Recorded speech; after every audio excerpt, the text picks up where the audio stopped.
One day before the Chinese and Indian military's third round of talks to resolve a border standoff, India blocked 59 Chinese applications. The Indian government says that these apps engage in activities which are prejudicial to sovereignty and integrity of India. The order not only targets apps, but handset makers like Xiaomi, who have a 30% market share in the country. How will Sino-Indian tensions mount now that a new front has opened? Is India shooting itself in the foot? Joining me for the discussion is on the line Professor Rong Ying, and Professor Rong Ying is Vice President of China Institute of International Studies, and from Beijing we have Einar Tangen, our current affairs commentator, and of course we have joining us via Skype in Singapore, Lim Tai Wei, Research Fellow at the East Asian Institute of the National University of Singapore. Gentlemen, welcome to The Point. So, a day before the third round of talks between the two militaries, the Indian government fired at these 59 Chinese apps, including popular ones such as TikTok, UC Browser, and WeChat, a very popular Chinese social media platform, for engaging in activities which are prejudicial to sovereignty and integrity of India. Mr. Lim, what exactly has made India take this move, and why now? Okay, there are different interpretations of why the timing is right now. As your program has mentioned, there has been recently conflicts in the borders between the two countries. Although this is not explicitly mentioned as a reason, there are many speculations that it is of consequence. Therefore, this is one possible reason for the timing. The other one is a much longer term perspective that the Indian economic sector and the stakeholders, they've been wanting to be able to claim back the market share for the IT applications, especially the tech giants in India. They want to reclaim market share. Companies like Raposo, which is competitive to TikTok, and also ShareChat, which is a competitor to WeChat. So they want to have a bigger market share, and that's another reason. So one stone, two birds. Einar, what is your take? Basically, according to Mr. Lim, it seems that the Indian government is using this as an opportunity for economic protectionism. Well, I'd be a little bit more blunt. This has everything to do with the border dispute. Right now, it's involved in a face-saving exercise on behalf of the Modi government. They're very concerned about, the backlash over this kind of border adventure that they embarked on. The deaths of these 20 soldiers is weighing heavily. He's being attacked by the Congress Party. So at this point, he needed to come out and do something strong. Frankly, in the short term, I prefer that apps die rather than actual people. But long term, this signals a real front. I mean, all of these apps were Chinese, so we can't have any doubt as to what the intention was. And also, if they were really serious about protecting the information itself, they would have taken the model that was done by the EU, where they insist on a very carefully documented trail of everything that's going where, and making sure that people have all the information about what information they're sharing. Yeah. Professor Rong, how is this move perceived here in China? I've seen a lot of people being outraged at the level of stupidity of the policymaking process. Mr. Rong, what is your understanding of the perception here, including the companies involved, the Chinese investors, and the Chinese general public, and of course, according to people in the academy, as you are?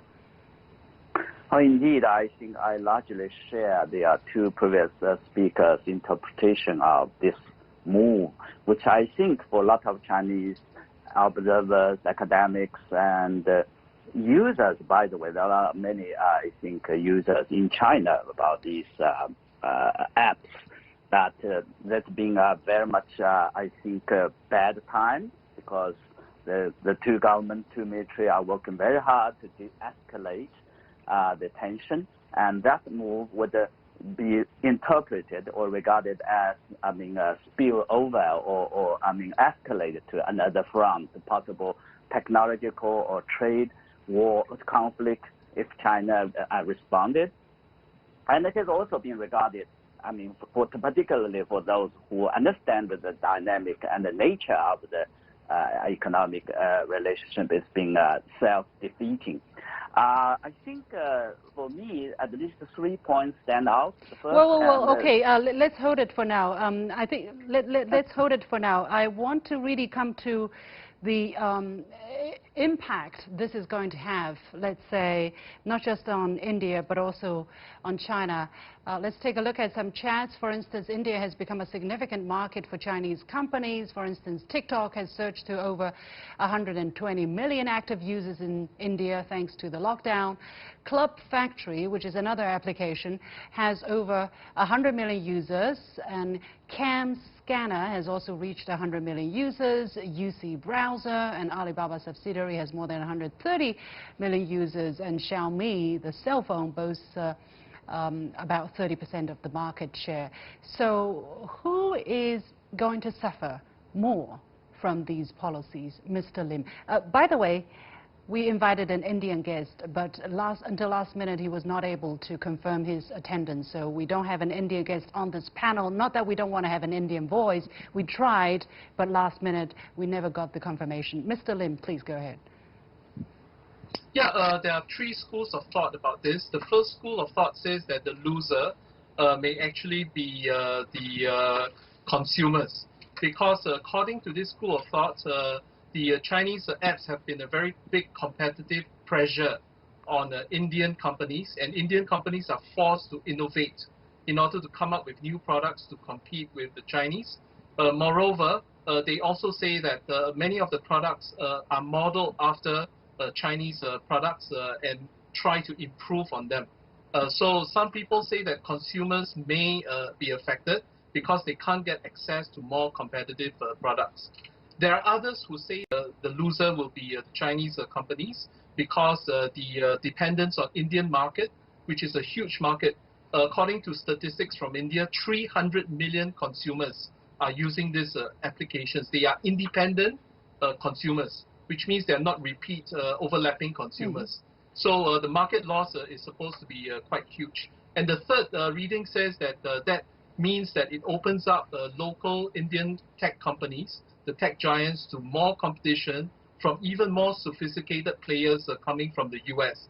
So that will mean that the Indian companies have to increase their competitiveness in order to meet far more sophisticated rivals. But of course, this will also open avenues for collaboration. Yeah. Well, let's assume that there are enough legitimate reasons behind this policy, and you have to say every country has to care about their national security.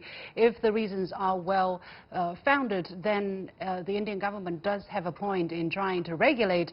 But is this the right way of doing things, Aina, by banning these applications on very intransparent national security ground? And banning them altogether, 59 of them, and all of them Chinese, and all of a sudden, you know, with no pre-warning or anything. Aina, is there another way of doing this? Well, yes, but not when you're talking about the real reason for this, which is political. I mean, in terms of impact, Chinese companies invested $5 billion into the unicorns, which are the ones on the leading edge of India's tech progress. That money's dried up. It's gone. There's going to be a huge impact to the market. Also, overall, you start looking at the trade disparities between them. India is 2% of China's exports, but China is 15% of India's exports. I mean, this is shooting themselves in the foot. The number of jobs that are going to be lost because of this at a time when jobs are already disappearing. This is going to be heartbreaking for a lot of people, and I don't think this was clearly conceived in economic basis, just purely politics. Well, netizens are asked to switch to Instagram or YouTube. Mr. Rong, if these applications are what the Indian people want it in the first place, if they're so good and popular in the first place, the Chinese applications would have never been popular in India. Basically, the government is not just regulating, but dictating what the people should do with their spare time on social media, isn't it? Indeed, I think that's exactly the reason I think, the concern that is being raised. And if, there's no serious, competitions or I think services provided by these Chinese applicants, then I think the worry is that the concern is that Indian market would be closed, or would it be there will be no serious competition. And in the end, as I think Anna said, that the Indian customers, Indian consumers are going to suffer.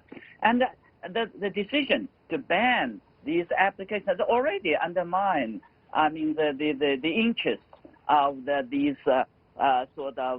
performers, these workers that are working on these apps, right, and causing a lot of inconveniences and uncertainty as well.